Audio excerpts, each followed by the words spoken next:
Okay, welcome. Today I'd like to offer a reflection about boarding school syndrome and depression, and just my own journey, why I feel often ex-boarders become depressed, and just some of the tools and techniques that I've used to combat depression and especially suicidal thoughts. So enjoy. So I just invite you, as I'm speaking today, is just to breathing in through the nose and out through the nose. In through the nose and out through the nose. And just relaxing your shoulders, in through the nose, out through the nose. I've found over the years breath work to really help with my own depression, those suicidal thoughts. So just invite you, as we're speaking here, as I'm speaking, just to breathe deeply in and out through the nose. So depression and suicide. So my own journey was, I got very depressed while I was at boarding school. When I was 14, 14, injured myself playing sports, so I couldn't do sport anymore, and that was my main outlet for my my struggles at boarding school. And age 14, I felt really depressed, and I wasn't helped by the fact that I sat on my bed in my dormitory and I used to just read horror novels. So by the Lent term, the spring term, 2000, I think it was 1990. Must have been 1990. I was really depressed and suicidal, and I won't go into the stories now, but basically I had some horrible things happen, and which you probably can hear about in some of my other videos. But essentially I was depressed. The way I got out of it then was I got back into exercise. Then fast forward into my 20s, working in London, I got depressed again, and for a few years was, quite suicidal, and just couldn't, work out what I was doing with my life. I then went through a real big healing process, and I spent time in a Buddhist monastery and worked with therapists, and I came out the other side of my depression, my kind of bordering suicide.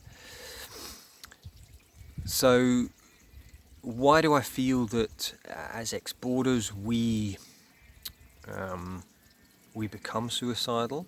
So I feel that, I've spoken about this before in videos, is this flat line. I feel that, I've mentioned in the videos about suppressing emotions.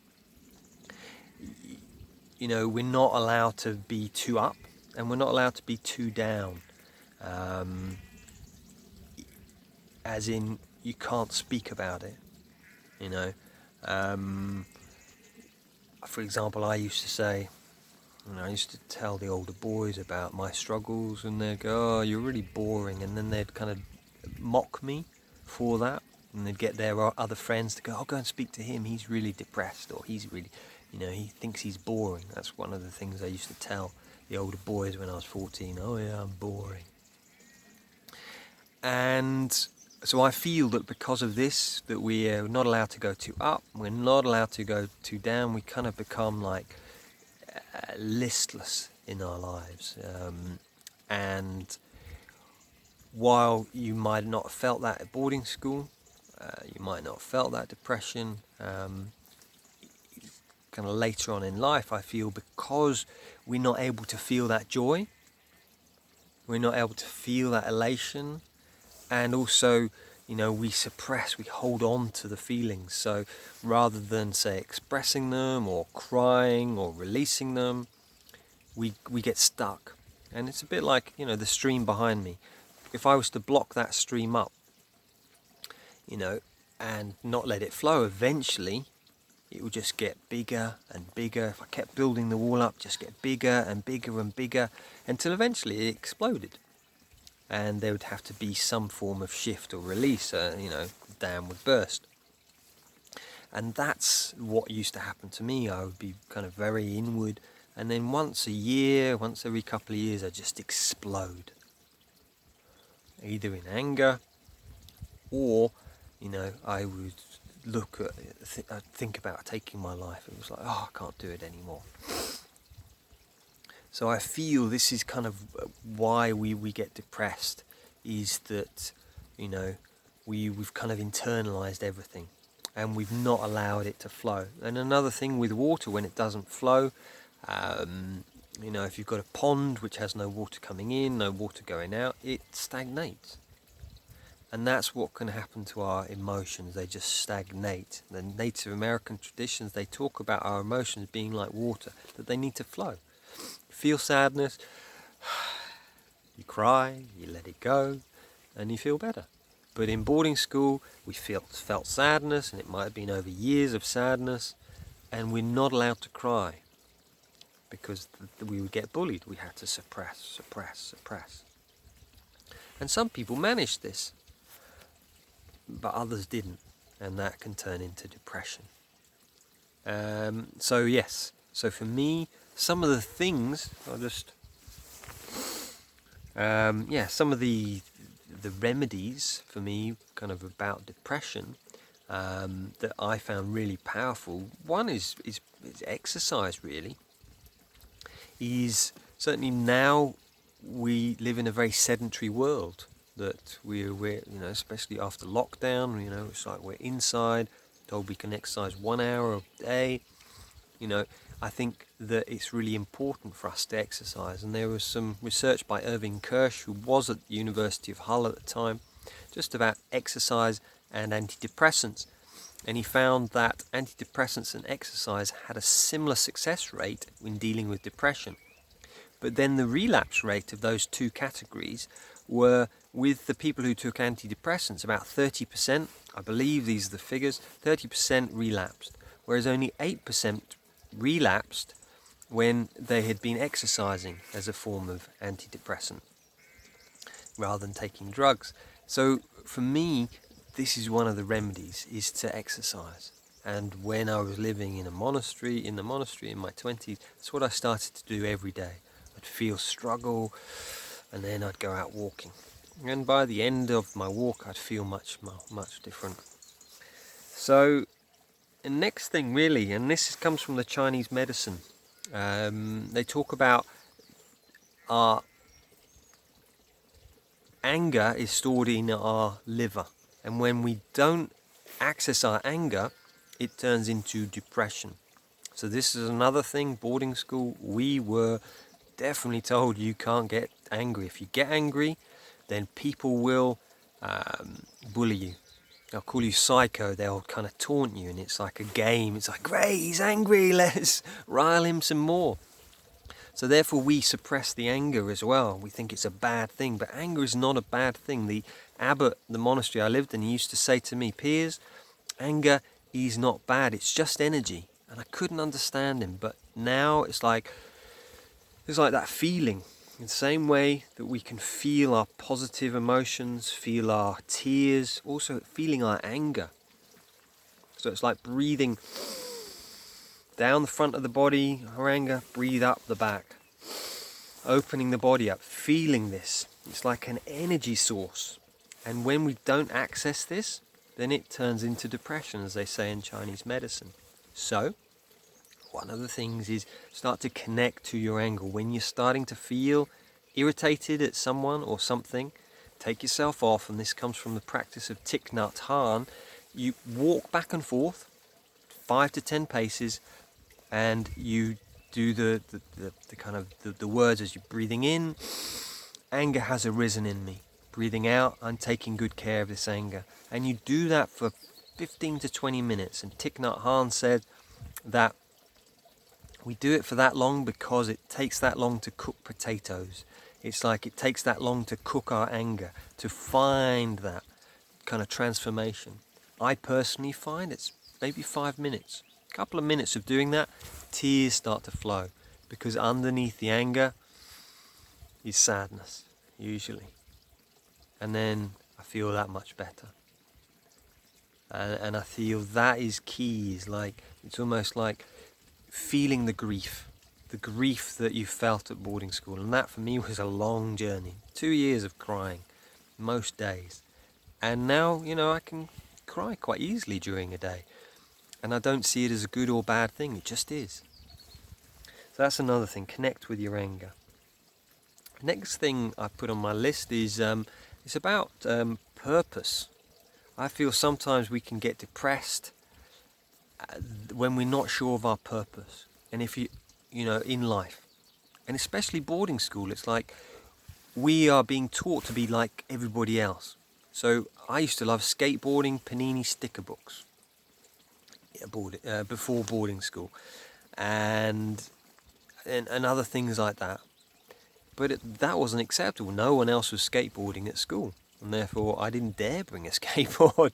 I would have got bullied. And yet, those were the types of things that I loved. And therefore we lose connection with our purpose. We lose connection as, Robert Moore talks about in his book, The King Within. He says, it's important for us to follow our bliss. And that comes from Joseph Campbell's work. So follow your bliss. And most of us have no idea what that is. And therefore we get depressed. It's like we feel we have no purpose. We feel we have no direction in life. So one of the remedies for depression is start to find what you're passionate about. And Jim Quick, in his book Limitless, he talks about, in order to find your purpose, you find your passion first. So it might be that, say for me, my passion is about self-development. It's about healing. It's about how I can be the happiest version. And then that's my passion. And then my purpose is to teach that to others. So if your passion is that you love exercise and you love to get really fit, then your purpose is to teach that to others. It's a service. It's like we're in service. And that's really key. I feel when we get depressed, we've lost that service, that we're not serving others.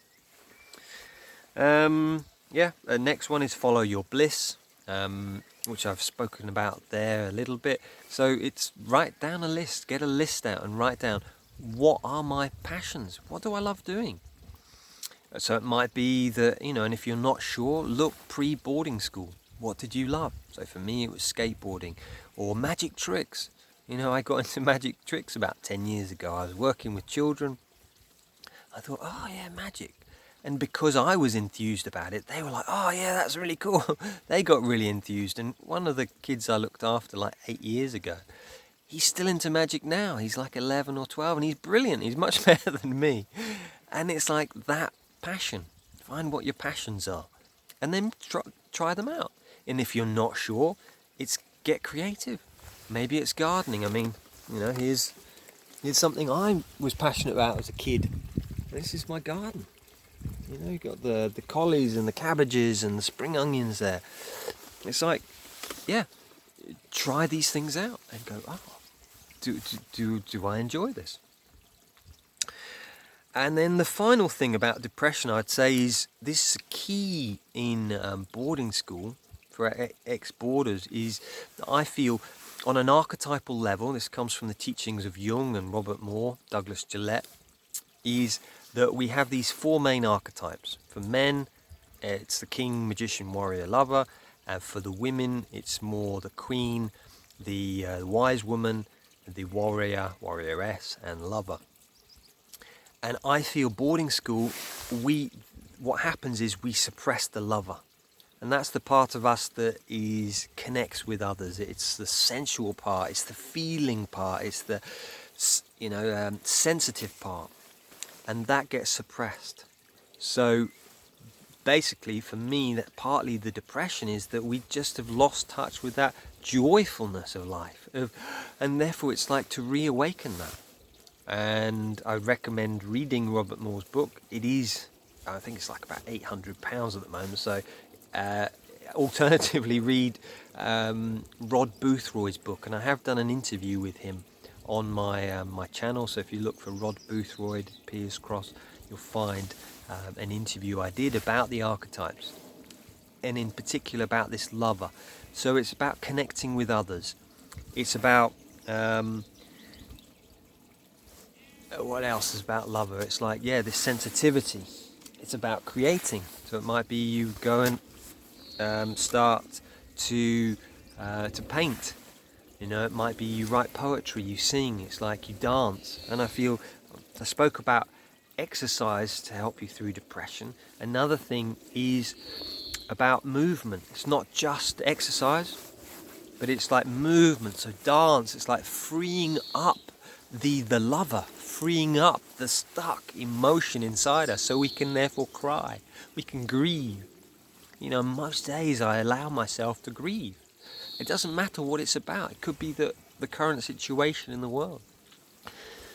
I just allow tears to flow, and it being okay. And that is like this dam behind us. When we cry, it just lets the river flow. And our depression lessens. And as Rod Boothroyd says in his book, in the interview I did with him, he says that the flip side of the grief is joy. And that's helping us to access the King. We have to go through the tears. We have to feel this grief in order to remember the joy. And, you know, this is our birthright. So this is a longer video. But yeah, I feel it's important. You know, boarding school syndrome and depression. It's like, it's quite common, and yet there are remedies, and these are the things I found useful. So please do comment below. Please reach out to me, my website pierscross.com. You can find that in the description. I do work with ex-boarders, that's most of my work, and over the next few weeks I'm putting together a course about boarding school, and in particular helping us to relate to others in relationships. If you have any questions, please do comment below, and yeah, if you found this useful, yeah, please share this. Okay, take care, bye for now.